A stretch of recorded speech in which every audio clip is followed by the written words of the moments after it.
Welcome back, everybody, to Diversion Insights. My guest today is Kati Schell. Kati recently changed positions within Ascension. She is now the Director of Program Integration, in which she's doing a lot of work with the Drug Supply Chain Security Act. But her previous position was Pharmacy Area Manager, and in that role, governance of opioids, pain management, and the National Diversion Prevention Steering Committee was all under her umbrella. And it was in that capacity that she did a lot of work surrounding education with diversion within her healthcare system. And that education is what we're going to talk about today. So welcome, Kati, to the podcast. Thank you, Terry. Great to be here. Yeah, I'm glad you are. We've been trying to coordinate this for some time, so I'm glad we made it work. Let's jump in. I know there is a lot of work that was done at your institution that you are very proud of, and so we want to hear all about those things. So let's start at the beginning. Do you recall when you originally identified the need for more education? Was there something that happened that made you realize, hey, we need some more education? Or did you go looking specifically at what the education was as part of your purview? Or was it just kind of one of those things you stumbled upon? It's like, hey, you know what? We need a little bit more education. Yeah, so Terry, that's a great question. As it stands, I always find that education is really foundational to any program and strategy. And we developed our original opioid stewardship strategy back in 2020. And then under that came our diversion prevention strategy. So originally we did a lot of education around opioid stewardship for the various disciplines across the health system. And then once we put together the diversion prevention strategy, we recognized immediately that there would be a need for diversion prevention education. At the same time, or around that time, we also had the ASHP best practices for diversion prevention come out. And of course, in that, there's a recommendation about including education for your associates. And so at that point, we've sort of recognized this is a great time to get started with this and make sure that our teams are aware of what is happening out there with diversion and how we can prevent it in our organization. Okay. All right. So it started with a general opioid stewardship type of education, it sounds like. That's exactly right. Right. And did that education by chance include other options for non-opioids treatments and that type of stuff?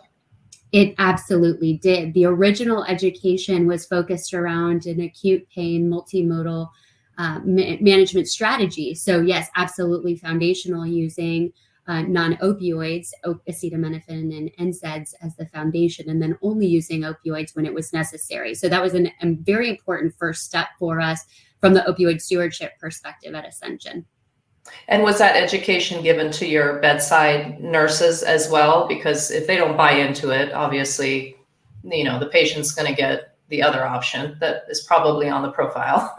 That's exactly right. And yes, we included that nursing in that education, as well as all of our clinicians that were prescribing in the hospitals.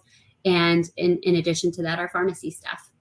Okay. I'm just curious, did you do any metrics surrounding that? Did you see change? Did you move the needle on that? Did you see a decrease in prescribing of opioids? And it's maybe a while ago. So we absolutely did. We absolutely did. In fact, I don't know the specific numbers, but we did track MME utilization on our inpatient sites of care based on that multimodal pain strategy. Essentially, we built an order set in the EHR for that to happen. And that's how we were able to track all of the metrics behind that.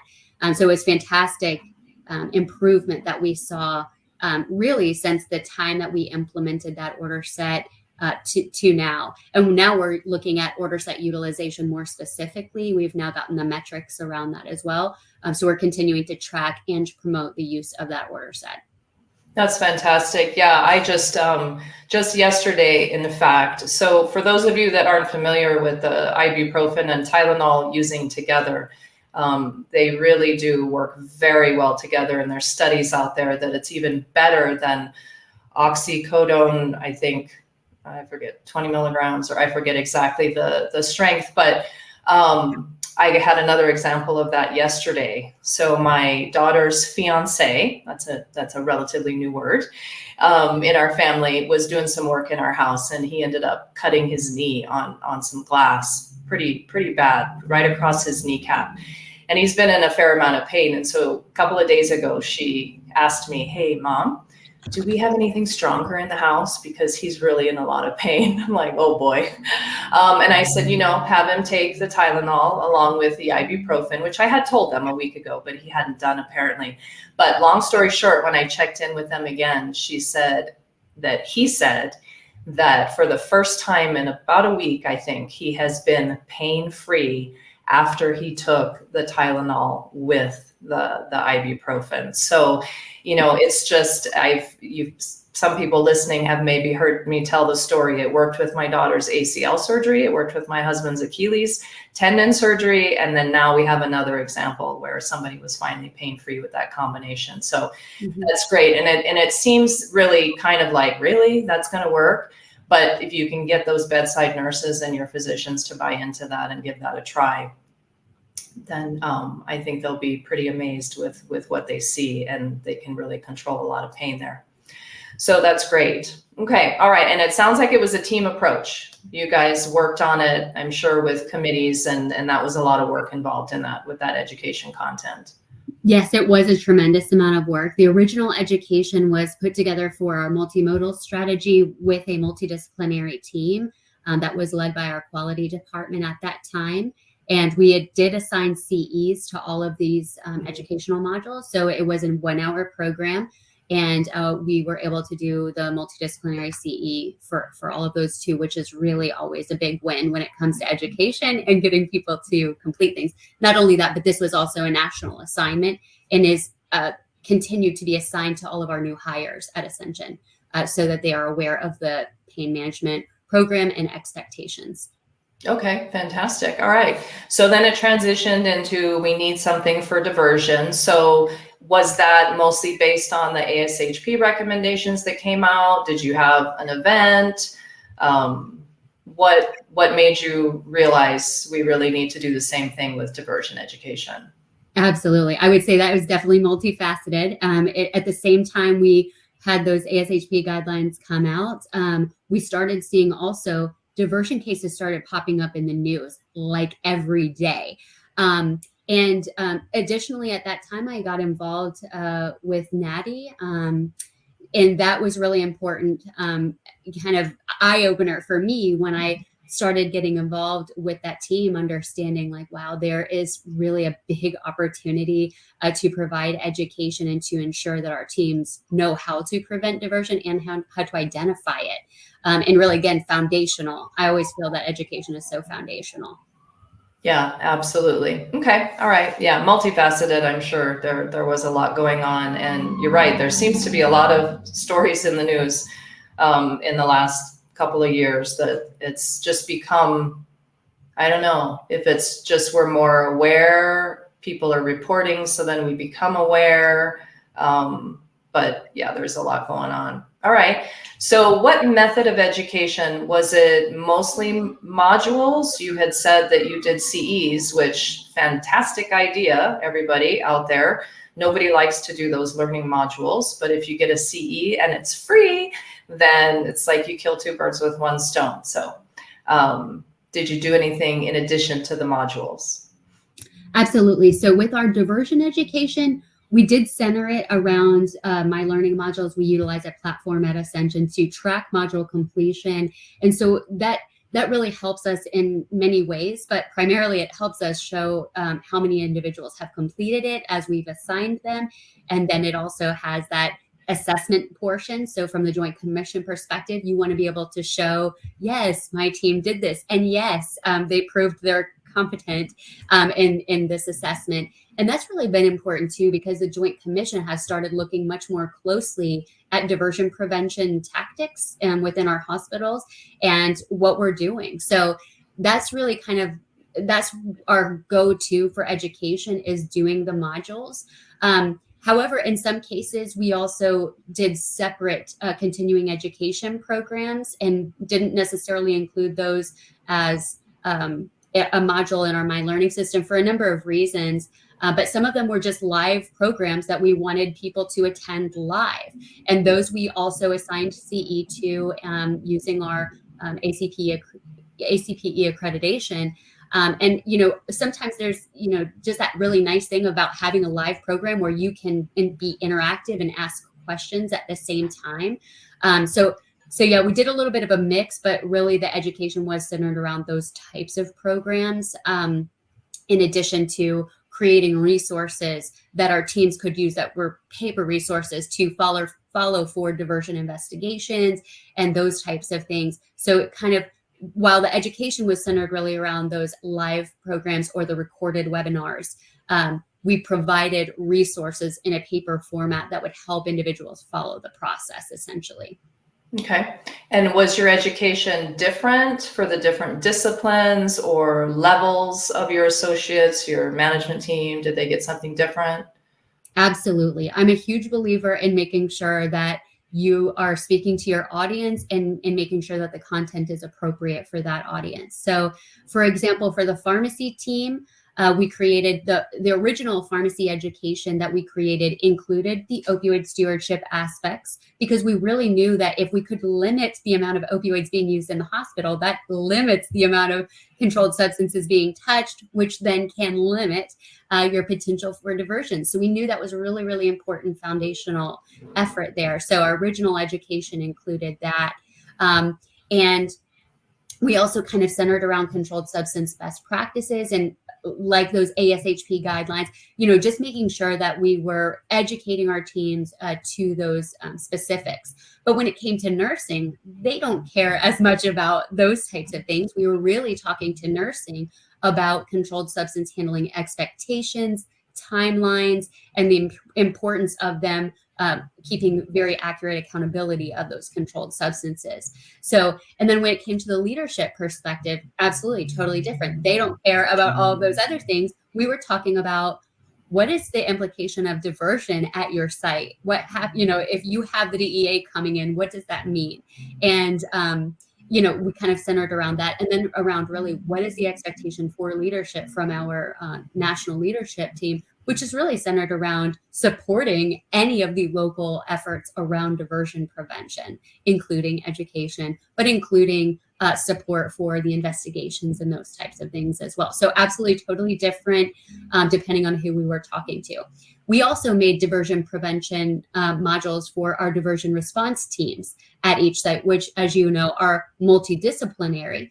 So those were also different because diversion response teams' expectations and responsibilities are very different from that of a frontline technician or pharmacist. So in those, we really centered the education around what is the expectation of you on that team and what is the team's responsibility in that investigation process. So like I said, lots of different educational opportunities. A lot of those we've actually made available to really all of our teams in case there's a desire for people to share that with a new individual that's coming on, or go back and watch something if they've forgotten. So we've tried to make that available again, either within our My Learning system, or we also have access to a CE portal, if you will, that allows individuals to go in and view CEs outside of the My Learning system. Okay. All right. Well, that sounds great. It sounds very comprehensive. How do they repeat these modules? I know you said they have access to it if they want to go look at it, but is this an ongoing thing? So that's a great question as well, Terry. What we focused on is creating, again, that foundational first education. Like I said, for pharmacy, we did our first national education in 2022. So last spring, we finished that up. And that was really foundational with from the perspective of, like, again, providing that opioid stewardship background, providing those controlled substance best practices, and, just, again, kind of high level, here's the overview of what we're going to do for diversion prevention. But this last year, so in 2023, we just completed a second round of pharmacy education, which was, instead of an hour, it was a half-hour CE program. And instead of focusing on all the things we focused on last year, we really centered ourselves around the diversion prevention strategy at Ascension, And then we also really took a huge focus this year on substance use disorder awareness. How can you tell if someone in your site, your colleague, your friend is suffering from substance use disorder? What are the resources available in our institutions for those individuals?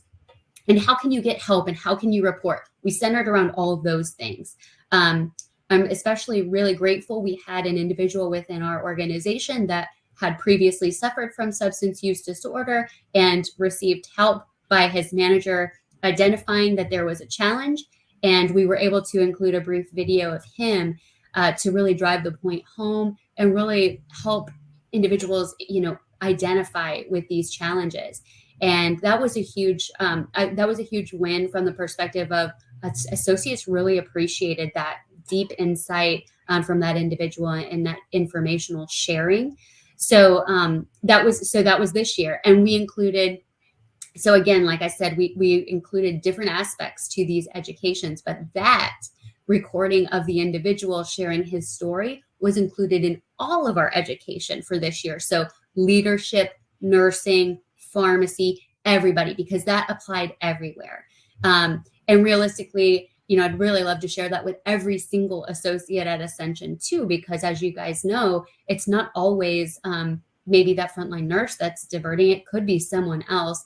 And by putting the information out there and that substance use disorder awareness out there to everyone, just helps kind of open the door for having those discussions, having people think about who's suffering potentially from substance use disorder, because that is really such an important part of our diversion prevention strategy as well. Yeah, absolutely. And I think you did a couple of things there by doing that. You really made it personal. You probably engaged your audience more because they could hear, a personal story. But in addition to that, I think what you did is you went a long way in working to establish a culture of self-reporting. And you've now said, hey, Ascension is a place where you can come to us and you can get help rather than, continuing to hide it for fear of what is going to be done with you, because we've done this, with one of our associates in the past. So I think that's fantastic. So between your CE offering and a personal sharing story, you've done something that, maybe a lot of places haven't done. And both of those I think are fantastic. So how do you, so just for pharmacy, you did the 1 hour overview and then now it's a 30-minute completely different content. Do you require all new hires to do the 1 hour overview and then whatever the current offering is for that year? That's exactly right, Terry. We felt like there was not overlap in the content really. So we felt it was important to continue that foundational education module, including as going back to our opioid stewardship module, that's also assigned to all new hires. So really they're getting the full story when they're coming into Ascension to understand, okay, so I need to focus on opioid stewardship and I need to focus on diversion prevention. Oh, and now I need to focus on substance use disorder awareness. So absolutely. We have continued to assign those original modules. And then, yes, all new hires will get the 30-minute module that we assigned this year as well. Again, because we really want to make sure everyone gets all of that content. Right, yeah. So 5 years from now, they might have all the original, all the years, their year. If you keep changing your content, that is excellent. Absolutely. And I think it's, everything is evolving so much. The other thing that we always try to include in the education is focusing on a diversion case. And a lot of times I actually focus on something that I've seen in the news that is just so egregious or, like so unbelievable that you're like, how could this happen? I think that always also pulls the individual in. It doesn't matter who that is, pharmacists, nurses, providers, leaders, everyone cares about hearing about, oh my gosh, how did that diversion case happen? So that's something I always like to include, one or more actual diversion cases. And again, usually I'm pulling those from something that's happened out there in the United States that I just could not believe. Some of the cases we heard at Natty, for example, also I like to share those. So I think that's really important too. as we talk about the cases, and of course, as time goes on, we will have to probably refine those CEs. As you know, CEs have to be renewed every 3 years or so. So we'll have to go back and review the content, make sure still everything is up to date and that we haven't changed anything. And then, yes, as we move forward, they may retire some of those and modify depending on what the strategy looks like at that time. But certainly could actually have all of those things in place, and great opportunities for our new associates to get a bunch of CEs as they're onboarding. Yeah, no, I think that's great. I think it's wonderful how you take the time to personalize the content. I think at a lot of institutions, it's just the same thing year after year after year. And so the tendency is, oh, I did this last year. You just jump straight to the answers. And, you have them all, and that's that. And there's really not a lot of absorbing and a lot of learning. So I was going to ask you, do you do anything to make sure that they're really paying attention? But it seems to me that your content is interesting enough that people probably are actually doing the whole module so that they can hear these, different types of information and stories, because stories do draw people in for sure. Yes, okay. we do. Yeah. We do have some pieces that require them to, for example, for the ones that are videos, they have to watch the video. It literally will not allow them to complete it until they've watched the whole video.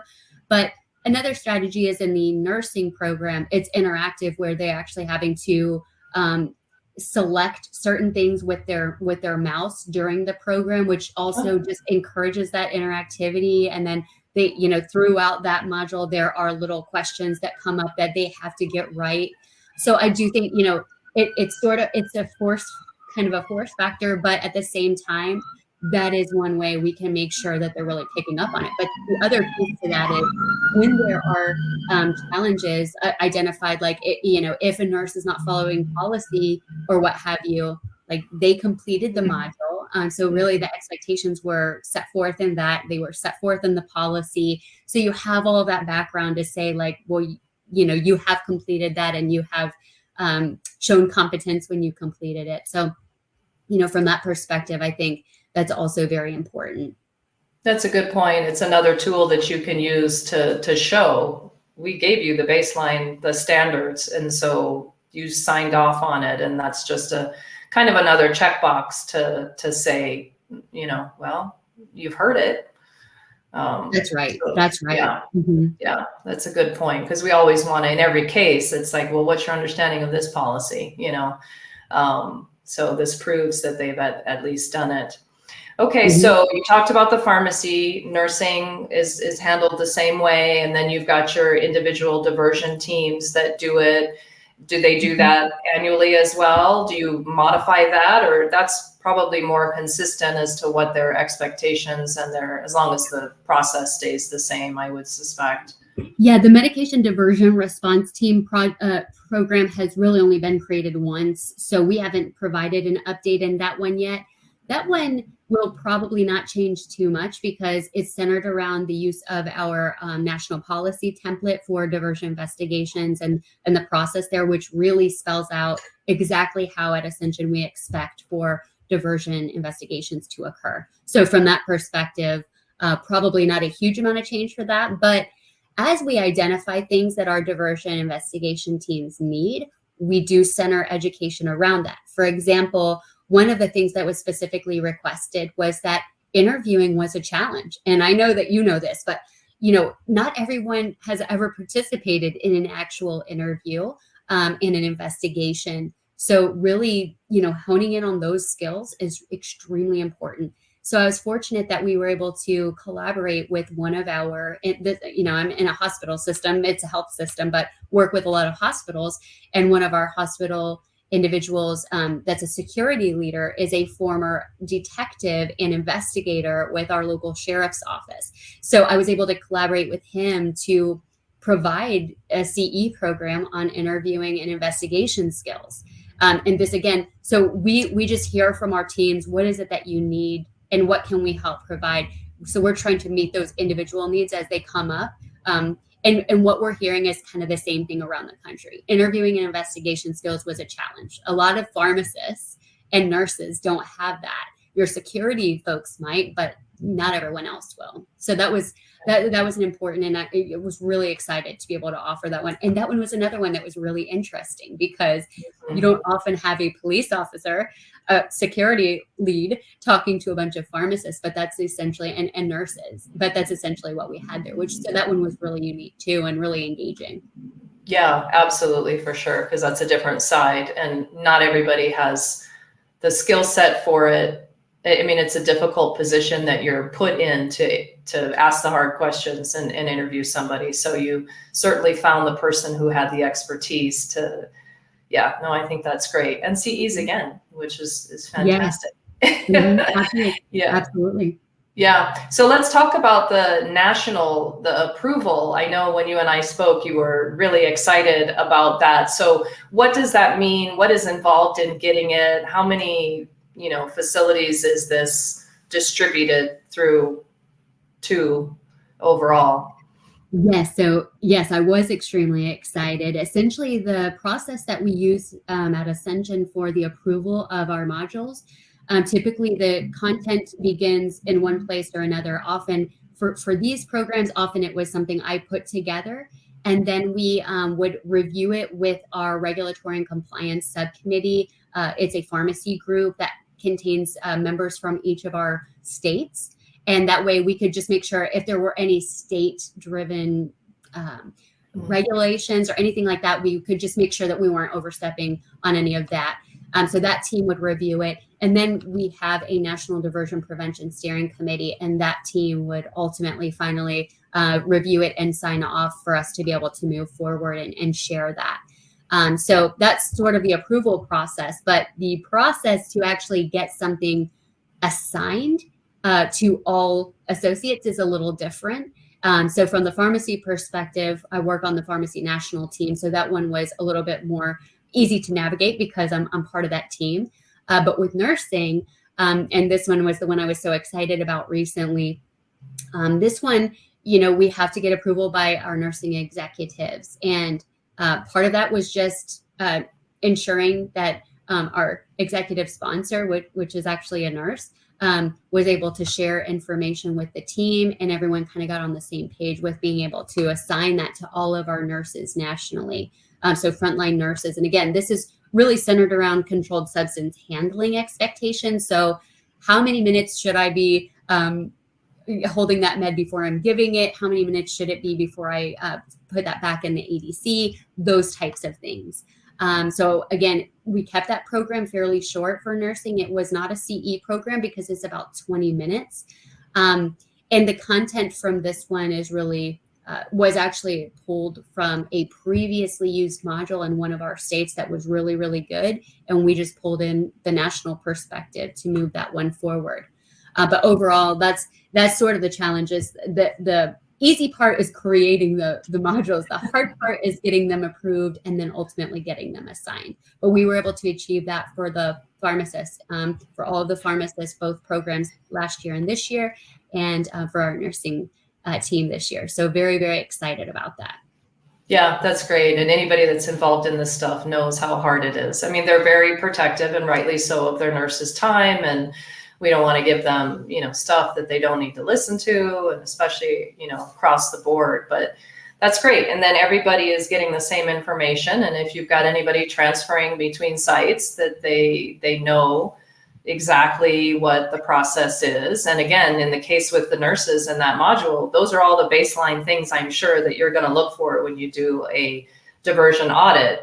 Where did they fall short? And if everybody has done that module, then you've kind of got that first box checked, like you should know this because we did educate you on this. So that's great.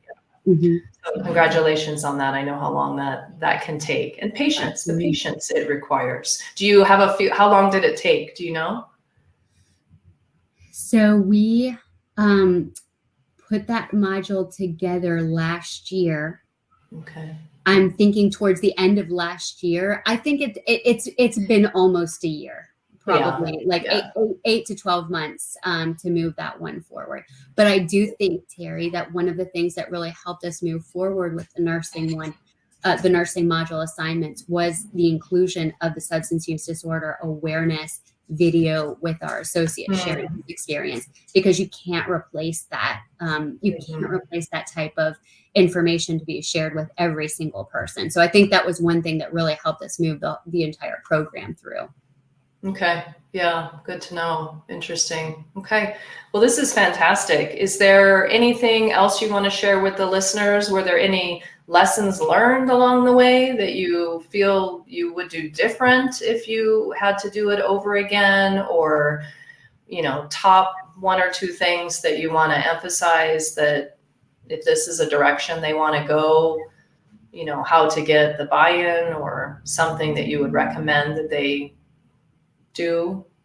That's a great question, Terry. I think probably ultimately, again, I would say educational is foundational to all of our diversion prevention work. And I know that it can be very time consuming to do this process, but I do feel it is extremely valuable and has been extremely valuable to our program and our team members to be able to share the information that we've shared and really just engage these individuals in diversion prevention by sharing stories, by sharing associate experiences. This is a great way to engage individuals and have people, being on the lookout for diversion in your sites of care, in our sites of care.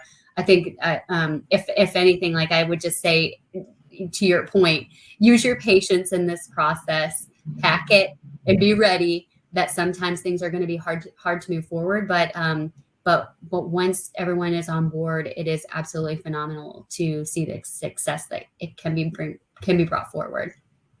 Perfect, Katie. I couldn't have said it any better. I think all of those are really good points. And congratulations to that national module. And thank you for all the work that you've done, because that just improves patient care and patient safety, as well as employee safety. And for working to create that culture that's an open, hopefully more of a self-reporting culture within your organization. So I think it's great what your organization has done. So thank you for sharing all of that. Awesome. Thank you. Thank you for having me. Absolutely. All right. I'll probably see you soon at Natty or somewhere. That's right. That's right. All right. Thank you. You have a great rest of your week. Thanks, Terry.